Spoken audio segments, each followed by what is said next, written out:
all the sages of every tradition of spiritual realization agree that our true nature is luminous, loveful, joyous, blissful, eternal,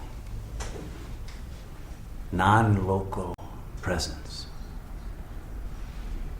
That's what we are.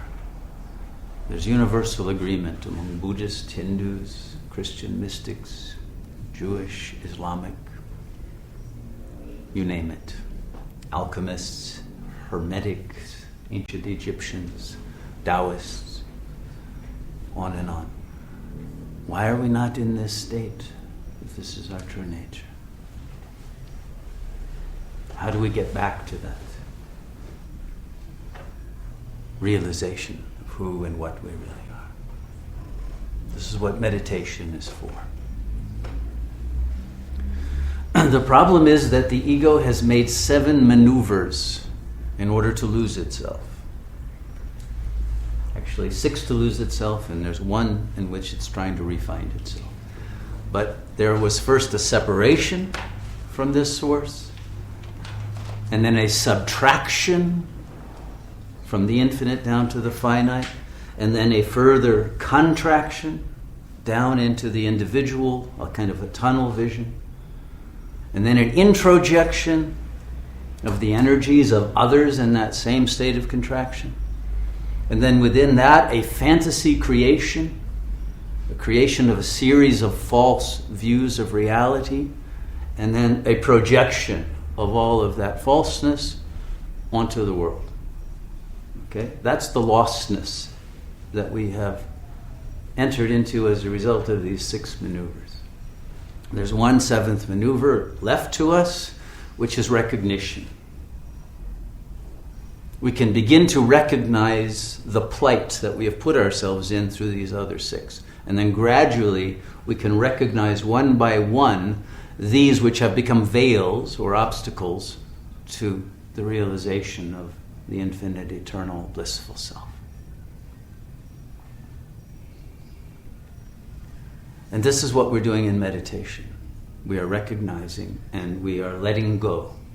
We're letting go of the projections, we're letting go of the false identifications and fixations, and obsessions, and the anxieties, the fears, etc. And then letting go of the contractions, expanding into the true self, and reconnecting with the dimensions of reality that we have cut off, and then finally union from that primal separation from the source. This return to our true nature can take years or lifetimes, or it can happen in a single moment. That's up to us, and up to the amount of resistance. So the first thing we have to do is to recognize that this ego consciousness that most of us at least start out in, which is filled with anxiety, fear, anger, suffering, etc., is based on these false ideas that were originally introjected, taken in from the world as children, and even intrauterine. And we have created out of that a fundamental attitude toward reality, which is based on the attitude we believe that others have toward us. And so it's important that each of us goes inside and asks, what is the fundamental attitude? Because everyone has one fundamental attitude that you think the other has toward you. It could be that the other wants to reject me. The other wants to exclude me. The other wants to deny me. The other wants to overpower me. The other wants to desire me. The other wants to be friendly to me. The other wants to love me. It could be any along the spectrum of positive or negative, but there's always that kind of a feeling that gets projected and provoked into the other, and one believes that that is one's fate. And of course, it becomes that through a self-fulfilling projection.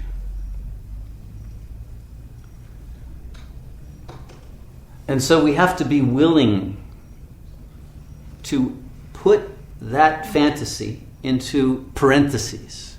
We have to be willing to say it may not be true. That's what we have to first question, that reality. And then we'll find that there are subsidiary projections, attitudes that we have that are based on beliefs about ourselves. All of them must be put into parentheses. The phenomenologists call this an epoche. You put that into this field of possibility that you can let go of, at least temporarily, and see what life is like without that, and begin to have that less contracted, less fearful, less anxious, whatever kind of a feeling state in the body. You let go of everything in order to be able to be at peace in the body. And then by recognizing that you are consciousness, you begin to let go of all of the fixations that you believe are connected to the bodily identity. Okay? Because very few people are happy in their bodies. Very few people accept their bodies as they are. Many people who are in a female body wish they were in a male body. Many in a male wish they were in a female, vice versa, and every kind of mixture in between. And people who are thin want to be fatter, those who are fat want to be thinner, the tall want to be a little shorter, the short want to be taller, etc., etc., etc., right? And so we have to let go of that and put that in parenthesis also. And everything to do with the body, everything to do with the body's ethnic identity, religious identity, national identity, etc., etc., until we have put all of that into parenthesis and we have returned to the state of pure awareness, presence. And we can feel, at least momentarily, what that is like. That will give us a much more expanded, peaceful, relaxed, stable consciousness that can see things with less distortion.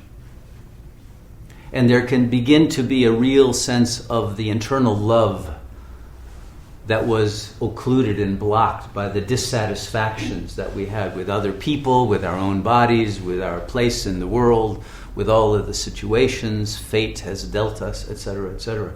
So we can get to that place of our true nature, which is beginning at the level of peace.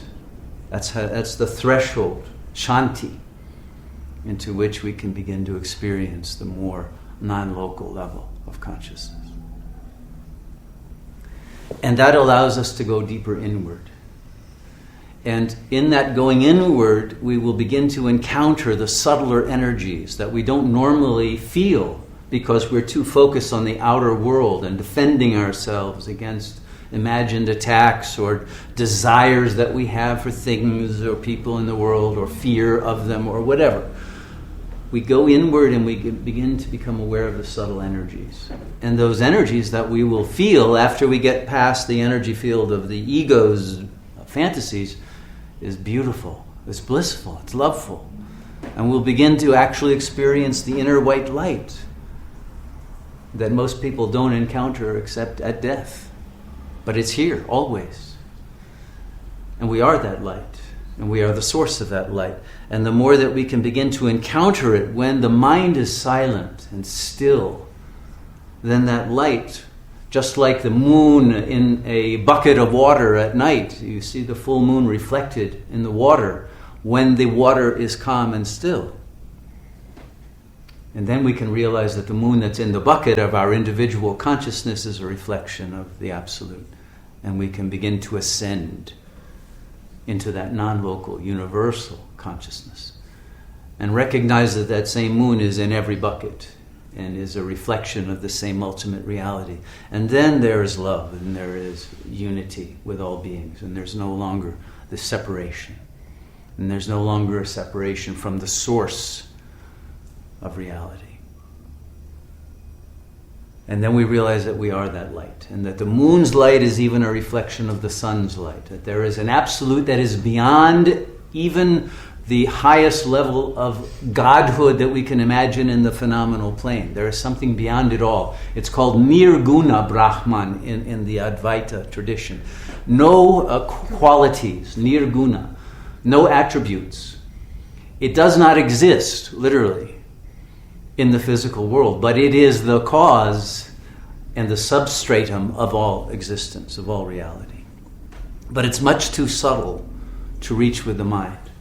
You cannot grasp this ultimate source through any kind of intellectual process, but through the letting go, that ultimate letting go of separation from that. The very primal subject-object duality, which was the first separation, can be healed. And in that moment, then we are one with the source. And the journey is complete. And so that return to the fullness of the Absolute is our destiny and our reason for being here, and the solution to all the problems that we think we have in our lives.